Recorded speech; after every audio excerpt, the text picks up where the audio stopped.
Morning, welcome to the Brew. Today's Friday, and that means it's Paulina Likos morning. Today we're going to talk about Uber's potential new purchase, what the Fed is doing with interest rates, and how that relates to commercial real estate. And finally, Amazon has invested gazillions in a new business that's not showing payoff yet, but we're going to take a peek at that as well. So let's get all to this and more after the bell.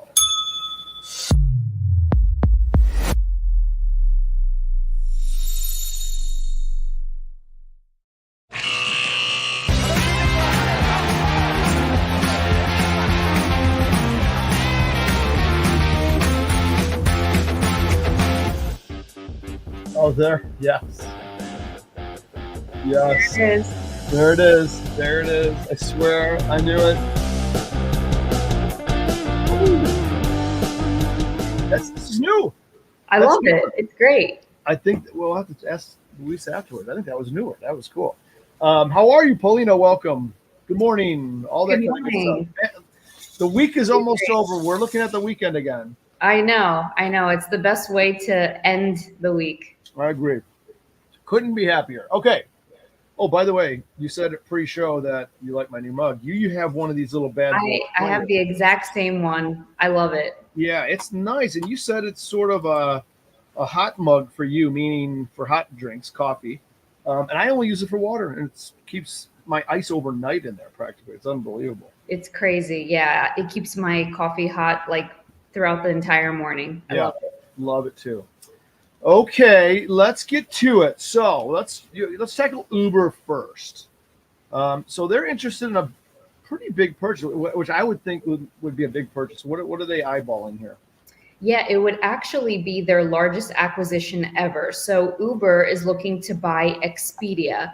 So they reported an interest in acquiring Expedia from several strategic operations. Too many S's there. But yeah, so the Financial Times reported last week that Uber could potentially acquire Expedia. And this, if you think about it, it kind of makes sense when you think of Uber's broader strategy. So Uber has been expanding its ride-hailing services and its self-driving services. We actually talked about how Uber expanded its partnership with Google's Waymo, which is a self-driving service, just last month. So it's looking to expand in food delivery, logistics, and even travel booking. So by buying Expedia, Uber would be closer to becoming this super app where you could get everything from flights, hotels, car rentals, all on one platform. Wow. I kind of like it. I got to be honest. Yeah. Do you like it or not so much? I think, a one-stop shop is great. I use Uber over Lyft ever since Uber came out. So, I think it would be an advantage for consumers. Yeah, I agree. I use Uber over Lyft too. I don't have a good reason. I can't think of. I always look at the Lyft guy and the Uber guy, and I'm like, why don't I use Lyft? And I don't know the answer. I think it might be because Uber has the first mover advantage, and usually when that happens, it gains the mind share of consumers. That's the only thing that comes to mind. Yeah. Because there is competition out there. You have Lyft and other ride-hailing services, but consumers are choosing Uber over its competitors. Yeah. No, that's probably right. They were the first one that popped on my phone, so they win. Yeah, I like the synergy. Now, I'm looking at some of the notes. There's probably no like DOJ, not what do you call it? That's a good question. Yeah. So when you think about like what are the immediate advantages that Uber would have for from this acquisition? So automatically they would get a massive travel infrastructure, and that's something that they wouldn't have to build from scratch. So they would use Expedia's existing platform, which you can access flights, hotels, and so much more from there. And that opens a bunch of new revenue streams from the travel industry. And there's a bunch of other synergies there as well. But this also raises questions about, a monopoly, and if this infringes on any of the DOJ's antitrust rules. So that's a risk. That's a huge regulatory risk. And we're seeing that with Google right now, where it's going through 2 trials. Right. And that's been a huge overhang on the stock. Yeah, got it. Now, here's what I didn't know about these two companies. So when you said Uber's could be buying Expedia, I'm like, really? I didn't know Uber had that much like firepower. But I looked up market cap. Do you have any idea where the two market caps are for Expedia and Uber respectively? Guess. Oh, I guess. had to look it up. I didn't know either, so I looked it up. Yeah, I'm not sure. It would be a really rough guess. So- It took a while for them to turn a profit, but Yeah, that's what I was thinking because Uber, I didn't even think they were profitable to begin with. But I'm assuming this deal will be a swap of stock, some sort of merger that way, right? possibly, yeah. I wonder how that would work. Yeah, Expedia has a market cap of 21.2 billion, 24 billion, Hmm. which to me, when I saw that, I'm like, oh, that's pretty big. I'm like, how is Uber going to take that? Until I looked at their market cap, and it's 169 billion. Oh, wow. Okay. Holy, I did not know they were that massive of Yeah. a company. So they just use their inflated currency, i.e., their stock, to make this purchase. Kind of thing. Mhm. I didn't even consider it, but that's massive. I think it's a good synergy.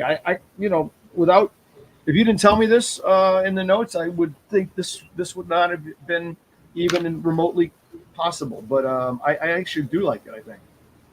Yeah, I think that it could strengthen Uber's, competitive edge in the travel industry and in the tech industry. So it could only make it stronger as a company. And we've been seeing that Uber has been partnering with a lot of established companies in order to remain competitive. So it's not completely out of left field, but it would be a very large acquisition. Yeah, it would, no doubt. Okay, keep an eye on that one. That one's interesting to me. So the Fed moving interest rates lower. We know that's happening, right? We've seen that, and they've even stated that they're probably going to do more. So your notes here. How does this relate to commercial real estate, which is also very interesting? So what do you have on this one? Yeah, so commercial real estate has been in a tough spot over the past few years, ever since the Fed started increasing rates after the pandemic. And that was a huge change after a 10 plus year period where, after the 2008 financial crisis, the Fed cut rates. And so the commercial real estate market was used to, a low interest rate environment. So now that when it switched to higher rates, post-pandemic, and now it's flipping again to lower rates, that's a very swift change for a market that's not used to such quick changes. Mhm. So ever since the Fed lowered interest rates by those 50 basis points we saw a couple months ago, actually, this is a positive for the commercial real estate industry because it makes debt cheaper and it makes financing more easy. And this accelerates more deal making. So it's definitely more of a green shoot or a tailwind for the recovery for the industry. Yeah, I mean, I think, listen, commercial real estate post COVID and people working remotely 2.5 times a week or whatever it is. And some of it's all remote, right? Still, Mhm. and that I know there's been a little bit of a spirit of getting people back to the office, but it's not widespread yet. I don't think so. Look I went down to Chicago, where the exchange is or used to be, and it's a freaking ghost town down there. And it's a little bit of trading floors aren't physical anymore. That's part of it, but it's also that everyone's working remotely. I mean, I'm not going to name the entity, but I went into their place and it's got a massive physical footprint, and there was hardly anyone there. It was amazing. It's really difficult for cities to try to recover from this. But as I was talking, I wrote an article about this actually, and I was talking to different developers, and so there are going to be sectors that are more in favor versus others, and I believe the multifamily sector has an edge here, and it's possible that developers are going to have multi-purpose buildings. So you'll be able to live in a floor where you might be able to work in as well. So they're going to create maybe repurpose some office buildings or commercial space and make it multi-purpose, because nowadays you have to, first of all, there's really high costs for home ownership. So renting is a lot cheaper than trying to buy a home. Yep. And yeah, I think it might be appealing to be a renter. And so all these multifamily developers are actually able to expand and make money. Nice. Okay. I like it. We'll definitely keep a lock on that one as well. Okay, finally, Amazon, huh? They've invested billions into a new business, right? Yeah, Competing with the big guy, right? that's right. All Yeah. right, what's going on here? Okay, so Amazon, it has a new venture, and it's been investing in this satellite project called Kuiper, and it's been investing. So Kuiper was mentioned back in 2021 when Bezos was still CEO, and he said flat out, clearly that we're spending billions of dollars, but standing here today, I can't tell you if we're ever going to see a return on this investment, but looking ahead, when Andy Jassy took the role of CEO, he actually compared Project Kuiper, this satellite company, to the likes of AWS, which is their cloud business, and that's a key profit driver for the company over the past several years. So that is a huge endorsement of this project, and they had previously said that they committed $10 billion, but that investment is projected to be around $20 billion. And why are we talking about this now? Well, last quarter, when Amazon reported, investments in Kuiper actually ate at the profits of Amazon's overall operating margin. So there is concern on Wall Street that, at least over the short term, that these high investments in this new project that isn't generating a return is going to be a headwind for the company. But that's where a lot of Amazon's investment dollars are going right now. How many billions did you say? Was it 10 billion or some goofy number? They started at a $10 billion investment, but it could go as high as 20 billion. Wow.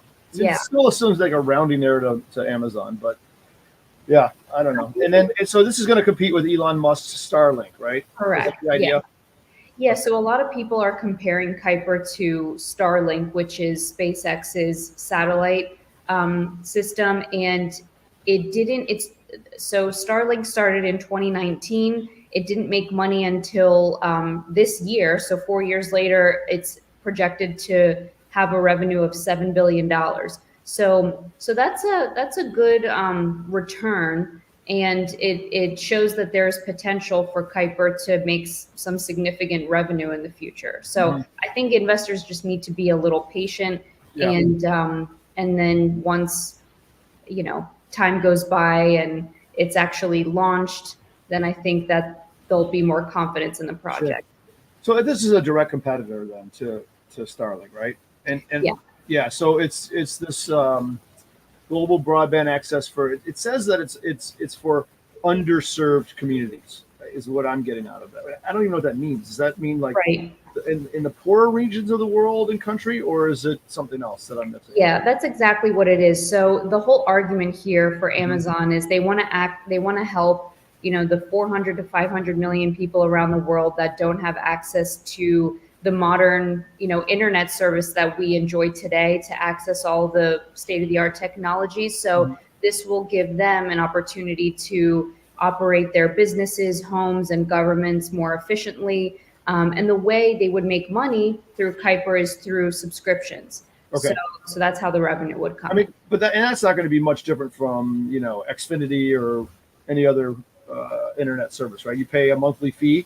You get access, and you can probably buy bigger bandwidth or whatever, speed, however they measure speed on these things, right? That sounds about right. They didn't really outline details around what the revenue and the profit stream would look like, but I think that's probably the case. Yeah, sounds like it. Okay. Are you going to be a Kuiper subscriber? Well, I don't know if we would need Kuiper, but if it's cheaper, I would be considering it. I can't tell. Talk about cheaper. My God, I begrudgingly look at my internet bill or whatever it is, and cable TV. It's an insane number every month. Yeah. I have it all bundled up. I think no, I don't actually. I don't have my cell service as part of that separate, so it's additional to the internet and cable and blah blah blah. I'm like, oh my god, I can't believe I mean, this much. It's insane.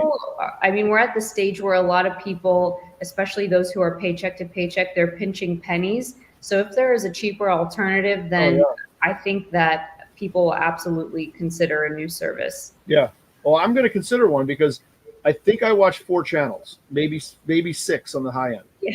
That's it. And there's like 900 of them in there, and I'm like, I don't need all these channels. I want 6. I want. And now you have to right. Yeah. And like now you have to subscribe to so many different services to get the TV shows that you want. So I know, but then there's all kinds of other things. There's like you can get Hulu, and you can get what is it? Is FOMO one of them? Not FOMO, Football or Fubo? Yeah, one of those. Fubo. There you go. I'm gonna start looking at this. I'm tired of paying all this money. It's ridiculous. I don't blame you. No more. I like football. That's about it. Football and the news. So, all right. Anything going on this weekend? You got a big plans? Or you gonna lay low? I think I might lay low. I think I might have some family visiting, but I've been spending a little too much money lately, so I have to reel it back a bit. So. You're gonna reel it back. Reel it back for this weekend. Yep. All right. Well, listen, you're living in a very expensive part of town. That New York City is not cheap. Yeah. That's cheap. True. That's true. Like Chicago, it's a little pricey. They say when you step out of New York City, when you breathe, you spend $50. I believe it. All right, good deal. Well, you have a great weekend. Be safe. We'll see you next Friday on the Brew, and until then, we'll talk soon. Okay. Sounds good. Have a good weekend. You too.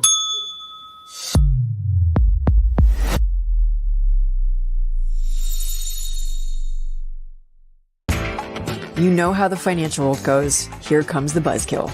Please make sure to take some time to read this boring disclaimer. We will owe you one.